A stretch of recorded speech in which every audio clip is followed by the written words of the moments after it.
já com seu coração aí preparado, abrir a palavra do Senhor comigo, nós vamos ler Lucas capítulo 3. Lucas capítulo 3. Leremos a partir do versículo 21. A palavra que o Senhor preparou para nós nessa manhã. E como oramos, que seu coração esteja aí como terra boa para receber essa palavra, que é poderosa, que é viva e eficaz, para a glória de Deus. Lucas capítulo 3, a partir do versículo 21, todos encontraram? A palavra do Senhor diz assim para nós: ao ser todo o povo batizado, Jesus também foi batizado. E aconteceu que, enquanto ele orava, o céu se abriu. O Espírito Santo desceu sobre ele, em forma corpórea, como pomba. E do céu veio uma voz que dizia: você é o meu filho amado, em você me agrado. Amém. Amém. Você pode se assentar? Saímos há dias de uma jornada de oração. Estivemos 21 dias orando, jejuando, buscando de Deus a sua direção. E nessa manhã, à luz desse texto, eu queria que você pensasse ainda nesse projeto de Deus para nós. É muito comum e é correto nós pensarmos em Jesus. Estávamos falando de uma travessia, de um projeto. E se tem algo que ficou muito marcado para nós, tem sido muito marcado para nós, é que tudo tem a ver com Deus. Tudo que nós estamos vivendo e que viveremos, tudo é possível, porque há uma primeira ação, há um primeiro passo, há uma primeira atitude, há um primeiro gesto. E isso vem da parte de Deus. Assim como Israel estava lá no Egito, cativo, escravo, sendo subjugado por uma mão poderosa, e era para Israel impossível sair dessa condição, e Deus veio misericordiosamente em direção ao povo e livrou o povo. Nós também estávamos mortos nos nossos pecados. Então Israel não poderia fazer nada. Deus veio e fez.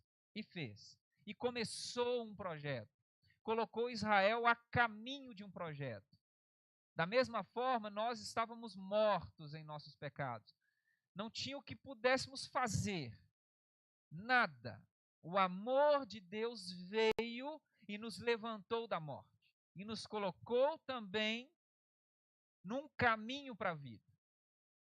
Então Jesus, assim como Deus fez lá no Egito, Jesus é essa ação de Deus, essa ação primeira de Deus, em direção a nós. Então é correto pensarmos em Jesus como esse nosso Salvador, esse que fez o que nós jamais poderíamos fazer.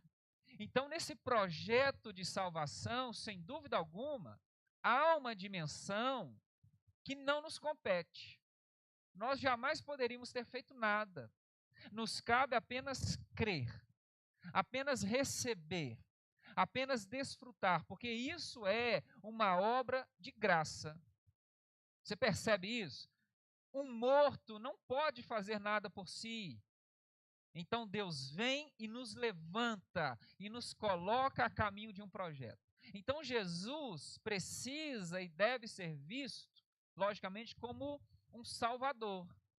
Aquele que fez por nós algo que nós não poderíamos fazer. Mas ao mesmo tempo que ele nos coloca nesse caminho, Jesus também precisa ser visto por nós, além de um Salvador, um modelo. Sabe por quê? Porque Deus, na sua infinita graça, na sua infinita sabedoria e no seu jeito, para nós, estranho de agir, Ele optou agir no mundo de uma forma complexa. Deus poderia, num estalar de dedos, ter feito o que fez. Poderia. Ele poderia já ter realizado toda a sua obra. Mas ele optou fazer o seu caminho de salvação de um jeito diferente. De que jeito foi esse? Ele veio ao nosso encontro. Ele assumiu a nossa forma humana. Ele se tornou gente e fez o seu próprio caminho do mesmo jeito que nós estamos fazendo o nosso. Então pense, o jeito de Deus salvar o mundo é um jeito estranho. Deus optou pela fraqueza, pela humanidade, para salvar a humanidade. E optou pela morte para gerar vida. Por isso que o evangelho é meio esquisito para uma mente humana. Ele é cheio de aparentes contradições. Por exemplo, quem quer ser o maior, seja o menor. Quem tentar salvar a sua vida, garantir o seu, vai perder. Então você percebe como é que o evangelho, ele aparentemente é contraditório, porque ele anda numa outra lógica. E por que eu estou dizendo isso? Porque Deus sim fez, está fazendo e fará com certeza algo por nós que nós não temos competência de fazer. Então o que nos cabe nessa dimensão? Descanse. Acabamos de cantar aqui, descanse, aceite, desfrute. Há algo sendo feito por você que não lhe compete. Não tem a ver com o seu mérito, com a sua capacidade. Seja você bom ou não. Faça você coisas bonitas ou não. A graça está sobre você. O amor de Deus pairou sobre o mundo. Então é necessário que a gente simplesmente desfrute disso. Mas há uma outra dimensão que nos compete. E é a respeito disso que eu quero falar nessa manhã. Sabe por quê? Assim como nós, como eu disse, por um projeto divino, Jesus se tornou gente. E assim como Israel, assim como nós, foi colocado para a gente um caminho, uma jornada, a expectativa de uma travessia, Jesus também precisou encarar a sua própria travessia. Ele desceu do céu para cumprir um projeto, para cumprir um propósito. O Pai o enviou para cumprir uma missão. E diferente do que a gente possa pensar, Jesus cumpriu a sua missão com os mesmos recursos que eu e você temos.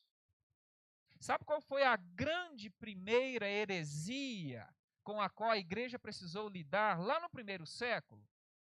Então imagine, Jesus surgiu por volta do ano 30, pregou, discipulou, realizou a sua obra, consumou, comissionou a igreja e enviou a igreja. Poucos anos depois, a igreja já estava lidando com heresia.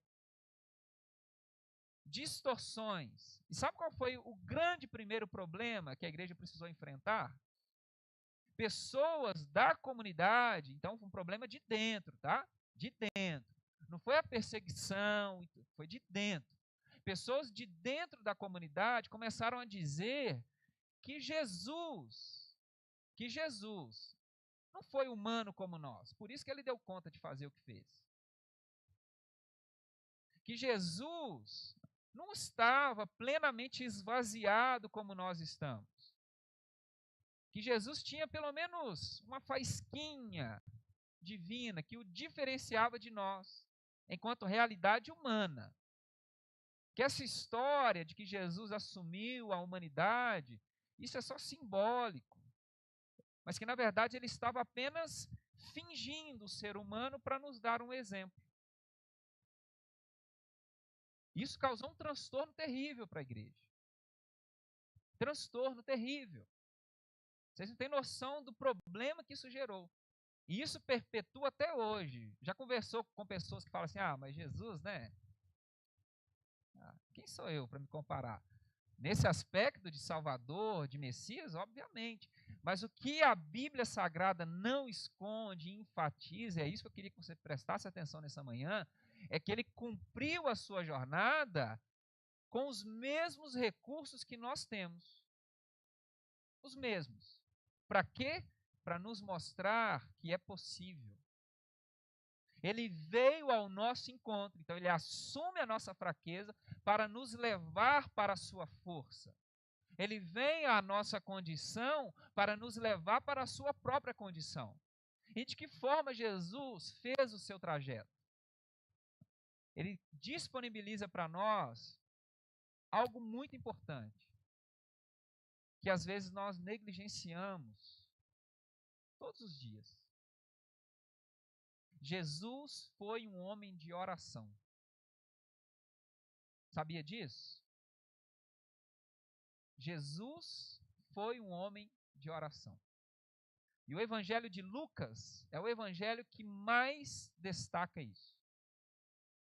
Jesus foi um homem de oração. Ele não ousou viver o seu projeto, cumprir a missão que o Pai havia lhe dado, de uma outra forma que não fosse mantendo uma disciplina de oração. E só pelo fato de Jesus ter desenvolvido uma vida de oração, já bastaria para eu e você, digamos assim, colocar aí a nossa barba de molho e ficar esperto. Sabe por quê? Se o próprio Jesus não ousou viver nesse mundo, nessa vida, fazer a sua travessia, viver a sua vida sem uma disciplina de oração, quem dirá nós? Ele foi um homem de oração. E o que eu queria que você entendesse nessa manhã é por que Jesus orava. O que levou Jesus a uma vida de oração? Sabe o que foi? Capítulo 3 que nós estamos lendo aqui mostra Jesus vivenciando uma experiência muito importante. Jesus aqui diante do seu batismo, ao começar o seu ministério, ao sair para dar os primeiros passos, Jesus recebe do céu, por meio do Espírito, a sua identidade e o seu propósito. Diante do seu batismo, essa experiência do derramar do Espírito, ele vai entender algo muito interessante. Primeiro, eu sou um filho amado do Pai. Ele entende a sua identidade. Ele entende. Por mais que ele tenha características humanas, ele esteja limitado a uma temporalidade, a uma geografia, a uma etnia, a uma condição financeira, a um contexto social, nada disso determina quem ele é. O seu gênero, a cor da sua pele, a sua condição, a sua descendência, a sua ascendência, nada disso. Nada disso. O que transparece no texto é: você é um filho amado do Pai. Jesus entende a sua identidade. Uma vez que ele entende de onde ele veio, ele vai compreender ainda o seu propósito. E sendo um filho amado do Pai, lhe compete apenas uma coisa nessa vida: viver uma vida conforme a minha vontade, que você me agrade. Então Jesus entendeu algo muito interessante. Ele é um filho amado do Pai e ele deve viver de um jeito que agrade a Deus. Esse é o propósito da vida. É entender quem somos e a quem devemos agradar. Isso faz toda a diferença na nossa vida. E Jesus vai entender isso no início do seu ministério. E ele entende como? Como ele entende? Por meio de revelação. Não vai adiantar eu sentar, conversar e te falar repetidamente que você é amado de Deus, que Deus tem um projeto para você, que Deus tem um chamado para você. Isso é importante, mas não vai adiantar. Sabe por quê? Porque se você não entender isso a partir de uma revelação do Espírito, isso vai ficar no seu campo intelectual. E com o passar dos dias, isso vai se esvaziar e não fará a menor diferença. Porque esta é a grande tentação que Jesus vai enfrentar, que nós enfrentamos. Uma vez que nós entendemos a nossa identidade, o nosso propósito, enquanto caminhamos para cumprir esse propósito, nós corremos um risco muito perigoso, que é ter a nossa identidade e o nosso propósito esvaziados. E perdermos de vista o nosso objetivo. Hebreus é categórico em dizer isso. Que muitos que foram iluminados, entenderam o propósito, foram alcançados, desfrutaram de coisas maravilhosas, viveram coisas do Espírito, se perderam, se desviaram. Porque o caminho, enquanto nós caminhamos, encontraremos no caminho obstáculos, riscos, seduções, inimigos. Vimos isso ao longo da nossa série A Travessia. A caminhada é perigosa. E de que forma Jesus faz a sua caminhada? Jesus decide e nos convida a fazer a nossa caminhada como? Orando. Orando. Porque somente por meio da oração nós resistiremos, mantendo a nossa identidade e o nosso propósito. Somente por meio da oração. Não tem outro jeito. Porque a oração nos conecta a Deus. Se a nossa identidade e o nosso propósito tem a ver com Deus, só há possibilidade de que isso seja mantido se eu estiver conectado com Ele. De que forma eu me conecto a Deus? Orando. É importante conversar com pessoas maduras? É importante. É importante você ouvir os seus pais? É importante. Termos líderes, pessoas referências? Sim. Mas a nossa identidade e propósito vem de Deus. De Deus. E de que forma Jesus se mantém no caminho? Orando. E por que Jesus faz isso?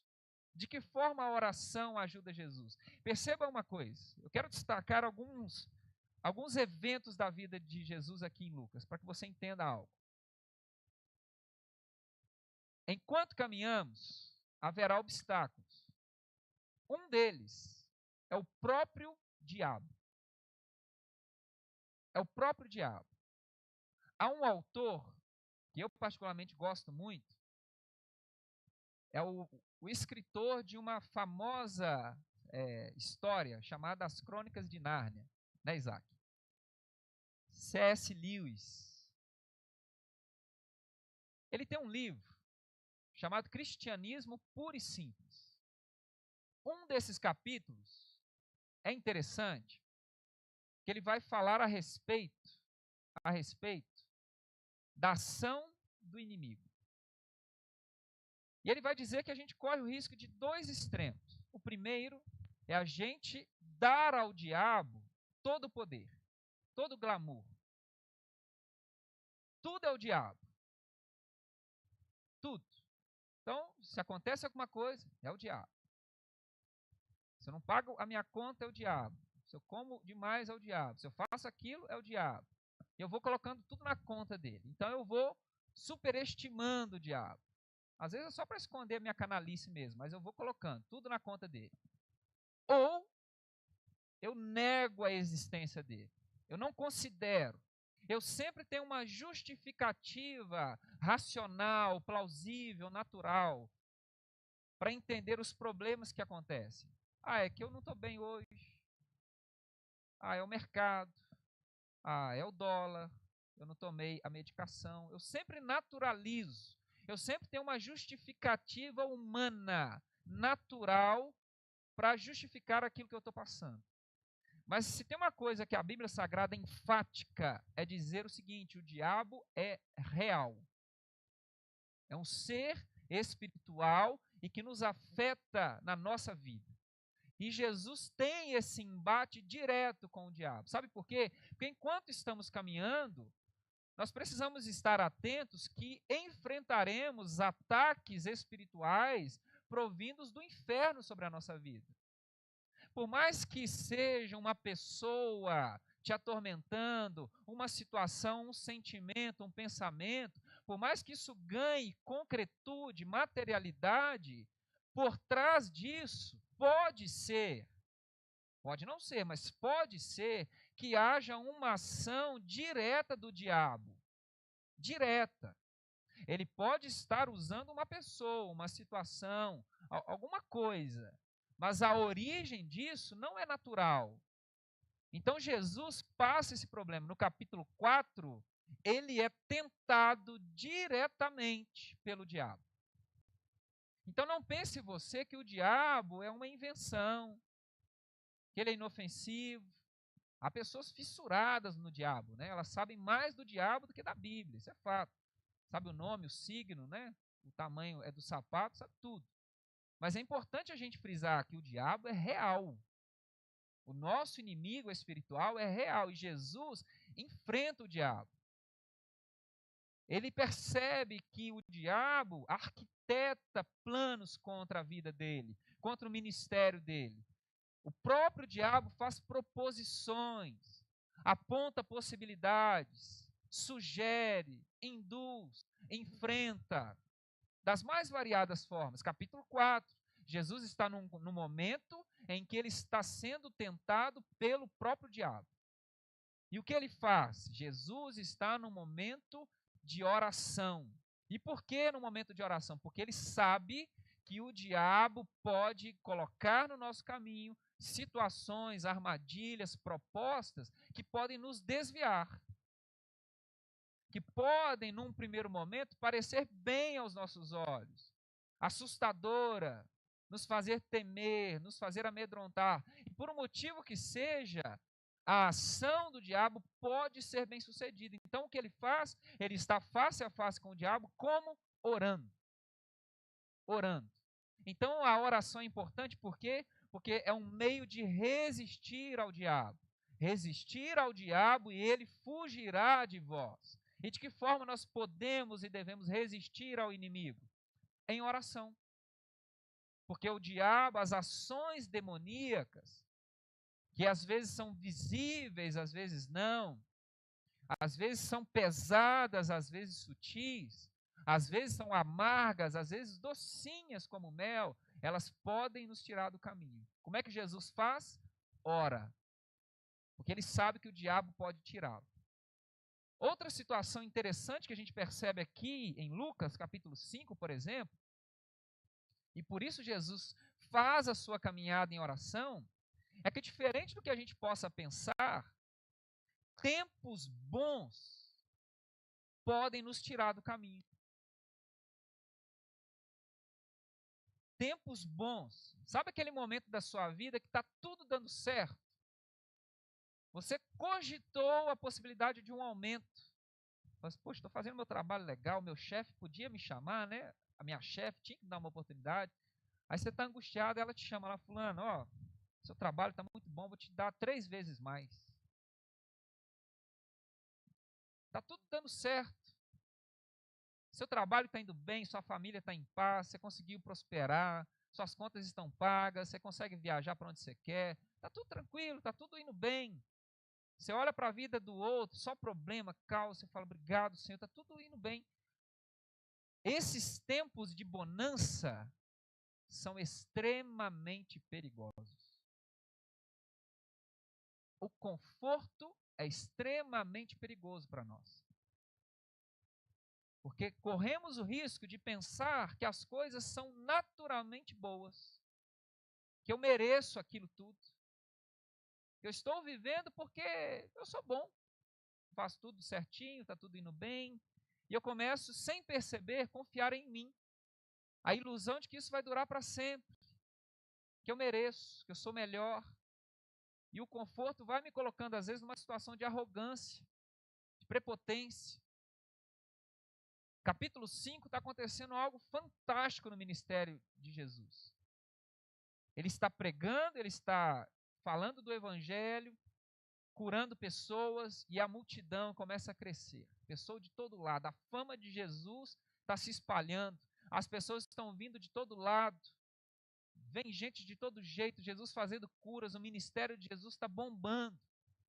Digamos assim, a igreja de Jesus está bombando, está prosperando, está crescendo, o nome de Jesus está se espalhando, ele está se tornando uma referência, pessoas vão chegando, capítulo 5, versículo 15 e 16, está tudo dando certo, está prosperando, de repente, quando está tudo cheio, está tudo legal, Jesus deixa todo mundo para trás e vai orar. Mas Jesus, tem gente precisando de cura, de palavra, está tudo dando certo, o ministério decolou, está tudo em dia, está tudo certo, bonança, você está famosinho, está tudo certo, todo mundo gosta de você. O que Jesus faz? Jesus vira as costas e vai orar. Ele não vai orar porque está dando tudo errado.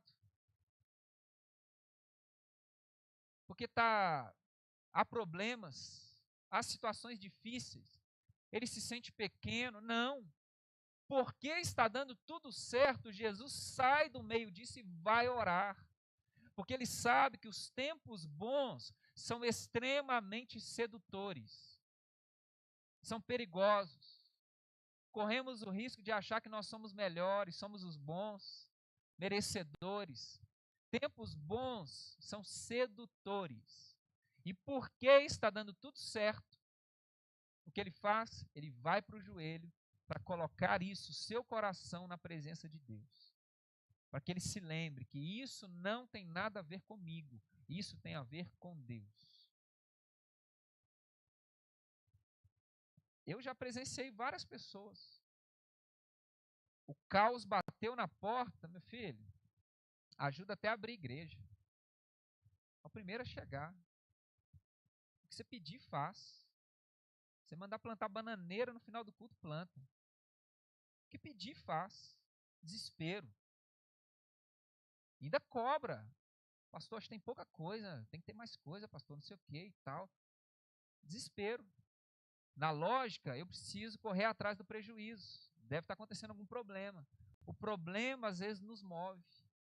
Aí a coisa vai encaixando. Conseguiu pagar a conta. A crise no casamento passou. O laudo médico alterou. A saúde deu uma estabilizada. Aquela tempestade amenizou. O que a pessoa faz? Some. Some. Eu não preciso mais orar. Some. Pessoa que é movida por problemas. Por isso, tempo bom é perigoso. Orar para quê? Está tudo bem? Você percebe? E Jesus, no tempo bom, ele ora. Outro obstáculo interessante que Jesus encara, e que ele sabe que são problemáticos, que podem nos atrapalhar na jornada, são decisões ruins. Decisões ruins. Quantas pessoas hoje sofrem absurdamente por causa de decisões ruins? Se arrependem, carregam remorso. E por mais que talvez elas tenham superado aquele problema, dificuldade, elas ainda precisam lidar com as consequências. Porque uma coisa com certeza, o perdão de Deus está disponível a quem se arrepende. Mas há decisões que nós vamos tomar que, por mais que Deus nos perdoe, e o perdão de Deus é ilimitado, é infinito, quando encontra um coração arrependido, quebrantado, ele vem e ele apaga o nosso pecado, mas há consequências da nossa vida que nós levaremos para o túmulo. Você pode orar à vontade. Você vai ter que encarar as consequências. Há problemas que deixam sequelas. Situações que vão ficar. Talvez você terá que conviver com essas sequelas, esses problemas, essas consequências, até o dia da sua morte. E você terá que equalizar bem. Deus me perdoou. Amém. Mas a consequência do meu erro não tem como apagar. Está lá. Talvez pessoas jogarão na sua cara aquele erro para sempre. Desconfiarão de você para sempre. Faça o que você fizer. Não acreditarão em você. Julgarão você. E o que Jesus está fazendo aqui? Capítulo 6. Imagine a cena. Jesus desce do céu para cumprir uma missão. Deus o enviou para salvar o mundo. Jesus faz o que lhe compete e ele agora está desenvolvendo o seu ministério e ele sabe que fisicamente ele não continuará no meio do povo para sempre. Pouco tempo depois ele não estaria mais. Ele precisa então recrutar pessoas, treiná-las, capacitá-las, para que elas deem continuidade a uma missão que ele recebeu de Deus. Então imagine a cena, Jesus recebe do céu uma missão. E ele precisa transmitir e partilhar essa missão para outras pessoas. Então ele tem que escolher. Ele tem uma multidão, você viu no capítulo 5. Há uma multidão de pessoas, mas ele precisa escolher 12 pessoas. Dessa multidão, ele tem que escolher 12 pessoas. Porque o projeto de Deus passará por ele e, consequentemente, passará pela vida dessas 12 pessoas. É uma decisão extremamente importante. Jesus está diante de uma decisão extremamente importante. E o que Jesus faz? Ele não vai para a Netflix. Ele não vai jogar bola. Ele não vai ver um clássico. Ele não vai para o shopping. Ele não vai dormir. Ele não vai para a sorveteria. Ele não vai conversar fiado. O que Jesus faz? Capítulo 6, versículo 12. Diante de uma decisão importante, o que ele faz? Vai para o monte orar. E passa a noite inteira orando. Percebe? Jesus vem dando seus passos em oração. Mas quando ele está diante de uma decisão importante que ele faz, ele intensifica. Ele faz uma vigília, ele vai para o monte, ele se retira, ele vai para a presença de Deus. Por quê? Porque ele está diante de uma situação delicada. Há uma decisão a tomar. Ele precisa fazer alguma coisa. O que ele faz? Ele não confia no seu instinto, na sua experiência pessoal, no seu feeling, né? Ele não acha assim, eu dou conta de resistir e sei de fazer. Não, ele vai para os pés de Deus. E o que ele faz? Ele passa a noite orando. Orando. Pela manhã, depois de uma vigília de oração, de gastar tempo orando, aí sim ele se coloca diante das pessoas e toma a sua decisão. Ele escolhe 12 pessoas a quem ele vai confiar a missão que ele recebeu de Deus.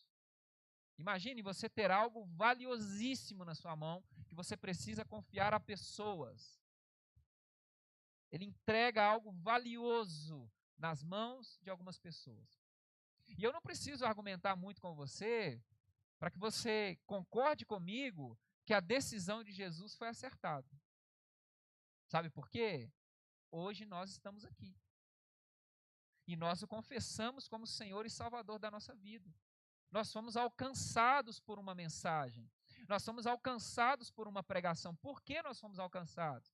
Porque essas 12 pessoas assumiram, falharam, caíram, se perderam, mas a escolha de Jesus foi acertada. Sabe por quê? Porque Jesus decidiu em Deus. E por mais que momentaneamente as coisas pareceram que ia dar errado, como a sua decisão foi pautada em Deus, o resultado, apesar das limitações, foi um resultado eterno, divino. Jesus estabeleceu a sua igreja em cima desses 12 fundamentos, esses 12 apóstolos. E sabe o que eu percebo? Nós gastamos mais tempo orando pela misericórdia de Deus, pelo milagre de Deus, para corrigir os nossos problemas, do que para sonhar e planejar no Senhor os nossos passos. Quantas pessoas poderiam e deveriam estar aqui, mas não conseguem estar aqui, porque decidiram a sua vida de forma que as consequências as afastaram daqui. E quando eu falo daqui, eu falo da casa de Deus, da presença. Talvez estejam em outra igreja ou vivendo de fato um relacionamento, mas da presença de Deus, no ministério, na missão, na família, no trabalho, sofrem hoje absurdamente e têm a sua caminhada comprometida ou até já interrompida, porque as consequências foram calamitosas. Não suportaram a vergonha, o peso, as consequências, e talvez até morreram, pagaram com a própria vida. Outras estão na cadeia, por aí vai, presas em vícios, casamentos destruídos e tantas situações. O que Jesus está dizendo para nós é muito sério. Nós não podemos tomar decisões de qualquer jeito. Ele, para tomar a sua própria decisão, o que ele faz? Passa a noite orando. E Jesus é para nós, irmãos e irmãs, um modelo de oração. Então ele vai colocando ao longo de todo o evangelho essa realidade. Há riscos, há problemas. Eu citei alguns aqui, mas poderíamos falar de vários outros. Há situações que nós enfrentaremos, encararemos no nosso caminho, que se nós não estivermos pautados numa vida de oração, nós não vamos resistir. Jesus enfrenta várias coisas. Opinião de pessoas, a sua humanidade sugerindo para ele que haveria coisas melhores. Lembra-se do Getsemane? Diante da cruz, Pai, se possível, passa de mim esse cálice. Ou seja, a minha humanidade indica que há possibilidades, há jeitos diferentes, mas eu quero me render à sua vontade. O que Jesus está fazendo aqui, irmãos e irmãs? Orando, curvando-se diante da vontade de Deus, colocando o seu coração diante da vontade de Deus, a fim de que nenhum obstáculo que se coloque no caminho afaste Jesus do caminho, e da mesma forma que nenhum obstáculo, nenhuma sedução, nenhum problema, nenhum inimigo nos afaste da presença de Deus. E se porventura fracassarmos, que retomemos urgentemente a nossa vida de oração. A nossa vida de oração. Sabe por quê? Porque talvez você esteja escutando essa palavra e diga assim: ah, pastor, até que se eu tivesse entendido isso antes, porque o meu balde já está longe. Há consequências pesadas. Mas sabe qual é a boa notícia? Sabe qual é a boa notícia? Por mais que talvez você tenha fraquejado em alguma etapa do caminho, que talvez você tenha tomado decisões ruins, tenha se seduzido por alguns momentinhos bons e tudo, por aí vai. Quem define a sua identidade é o céu. É o céu. E por mais que você lide hoje com consequências que você não gostaria de encará-las, mas elas estão aí, talvez diminua, talvez não, olhe para Jesus. Porque mesmo que você tenha sobre você palavras de acusação, como o próprio Jesus teve, sabia que Jesus foi chamado de Beelzebu? De endemoniado? De maluco? De blasfemo? Foi chamado de tudo isso. Mas ele tinha no seu ouvido essa mesma voz que o chamou cá no capítulo 13. Você é um filho amado e vai viver para me agradar. Sabe por que isso é importante? Porque, como eu disse, na caminhada a gente pode se arranhar. Mas é necessário que a gente alinhe o nosso ouvido com o céu. Sabe por quê? Porque se você decidir refazer o seu caminho, preste atenção nisso, não interessa o que dirão a respeito de você.